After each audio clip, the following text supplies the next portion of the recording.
Hello, welcome along to the channel. We're working on my 1997 BMW Z3. You've probably seen in a couple of previous videos we've been having a few problems with the brakes overheating. It was particularly bad when we went to Croft. The caliper started sticking. Now apparently it's quite a common problem with these cars. I'm not sure why, because the calipers are built just like any other car, but we're going to take a look at them.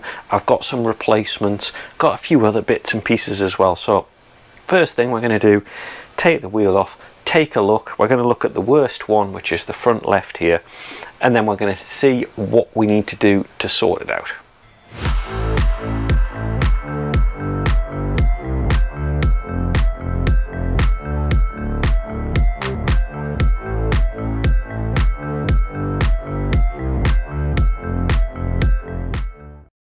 Just starting to take the wheel off, and I thought I'd show you. This is with the brakes released. You can hear that is sticking quite badly, and if you take a look, the disc is that sort of pinky colour, which means that it's been overheating, and that's not a good situation. So it means that we've been running the pads down almost constantly heating that brake disc up and the brakes. So we've probably been boiling the brake fluid, because it'll get very hot this whilst it's running, and the discs and the pad, and it's really doing it no good. So yeah, definitely needs replacing. Now we're in there, you can see a bit more. Yeah, the disc's gone pinky coloured, but at the same time I can also see a few things. The lower arm isn't great. I mean, the anti-roll bar joint looks okay. We do have a damaged suspension strut, or suspension there, so that should really be replaced, I think. So it does look like I might do a few jobs in one, depending on how difficult and how awkward some of the bolts come up. Now I might take a look at how everything's attached, because the lower arm, have a look, I don't know if it's pressed in or bolted in. It looks like it's bolted in on this car, which is good news. That makes things a little bit easier. What's the suspension held on with? A couple of bolts there, so it's not a press fit either. That doesn't look too difficult actually. I mean, all the bolts are going to be really well seized on and awkward to take off as per normal, but I think it's worth going and having a little look at the parts bin and see what I've got. When I say parts bin, it is all brand new stuff. We've got a couple of flexi hoses, got some brake fluid because I know that we're going to lose some, and we've got our two brand new brake calipers, so at least we've got everything we need to sort the brakes out. But we do have this huge big box from AutoDoc with lots of other parts. Now I did get piston and caliper rebuild kits originally, but I'm not going to rebuild the calipers now, so I may pass those on to somebody else that I know has got a Z3, see if they want them. We've got a suspension strut support bearing, so that's our top mount. That's good. We've got some brake pads. Can't remember if they're front or rear.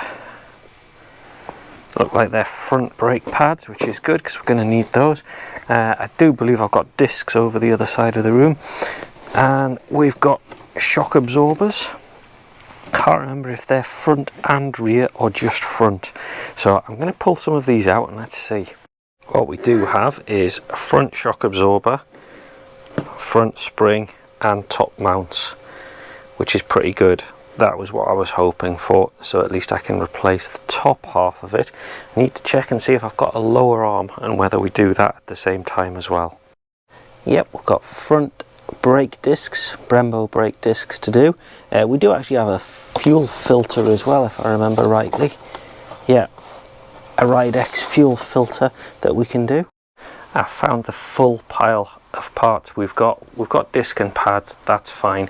You can see we've got the lower arm, brand new, top ran, rear bush for that. That's going to need pressing in, I think. Not quite sure how I'm going to achieve that, but I'll figure that. We do have steering arm as well. Not sure if I'm going to do that or not at this point. That might be one that we do at another point, but you can see I have a very nice new shock absorber, strut, top mount, spring, and also the dust cover to go on that as well. So we do have quite a lot, but what that does mean is that we can pretty much take everything off here in almost one piece, I think, because we can just drop the bottom arm off and let the whole thing drop out, and we can replace almost everything here, which means not really going to need to undo an awful lot of it. But let's see how we get on. I'm going to start, I think, by working on the lower arm bolts. Actually take the anti-roll bar joint off. That looks in decent condition. I think I might leave that. I do have replacements, but I might hang on to them. But yeah, let's get all of the other bolts off and start to get this a bit loose, leaving it effectively attached just by the top mount. Taking a welder's in T-brake, so I thought I would show you where I'd got up to. You can see the disc has come off. That came off relatively easily, even removing the awkward little bolt. That came off okay.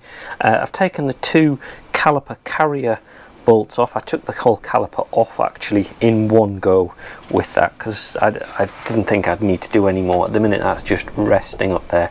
Remember, the idea is we're replacing the caliper and the hose that goes back up to that joint. That looks quite bad condition. That might be tricky. I've disconnected the ABS and the brake pad wear sensors from inside the little connectors here, just because for when this comes away I want to make sure those don't get damaged, because we are going to be keeping those and reusing them. Although the brake pad sensor doesn't look like it's been in place or used for a long time, it's just been wrapped around, so I don't think that's doing very much. I've got the bolts off on the suspension strut, two at the bottom, one at the top there. However, that's still not free. I'm not quite sure why that hasn't come undone yet, but we need to get that out of the way so I can then get at the bolt at the bottom. So I need to kind of prise that out. I think it just needs a bit of force put on it, being careful that our ABS sensor is just there. I don't really want to damage it. They're not that expensive, but I don't have a replacement at the minute, so I'm going to do that.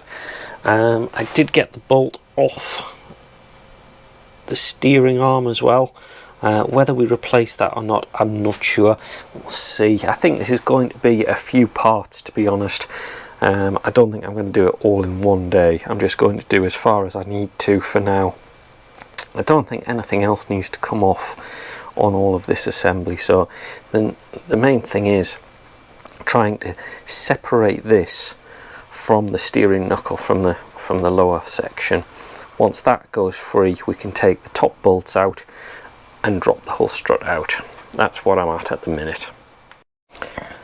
Well, that made things easy. You know, the moment that I undid the top three, the whole strut actually started to drop out and move. So there we go. That.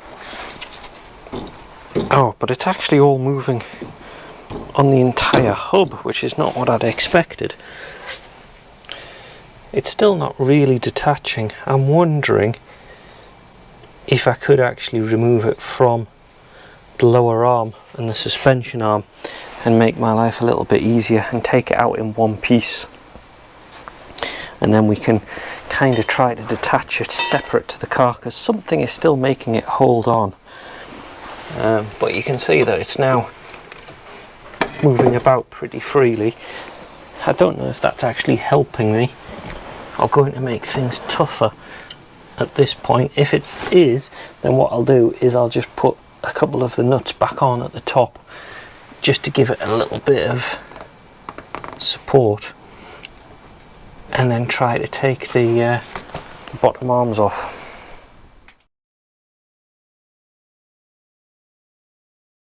Well, I think that's where I'm going to only be able to get it up to. You can see I've not actually managed to remove it, remove the top mount. I also went in down the bottom there and removed the bolt from the subframe, which releases that part of the arm. You can see this arm as well is free. However, I still can't get it removed. I've got two problems. One is the steering arm.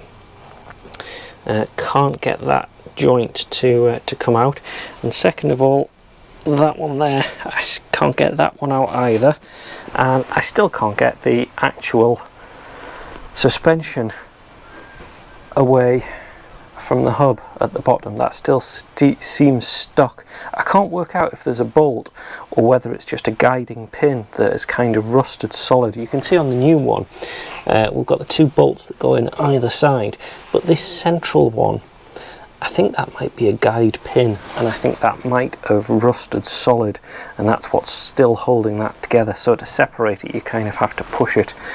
But I need to think how to separate these. I think I need sort of the tuning fork type hammer-in separator.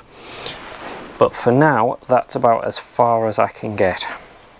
That might be all that we're going to do this time on the Z3. This might turn into a two-part video where I figure out how to get this out, and then we start to get all of those lovely new repair parts in place. If so, thank you so much for watching. The next video will be out soon. Pop a comment down the bottom. How would you have tackled it? What method would you have gone for to try to solve this one? I'd love to know, and I'll see you in the next video.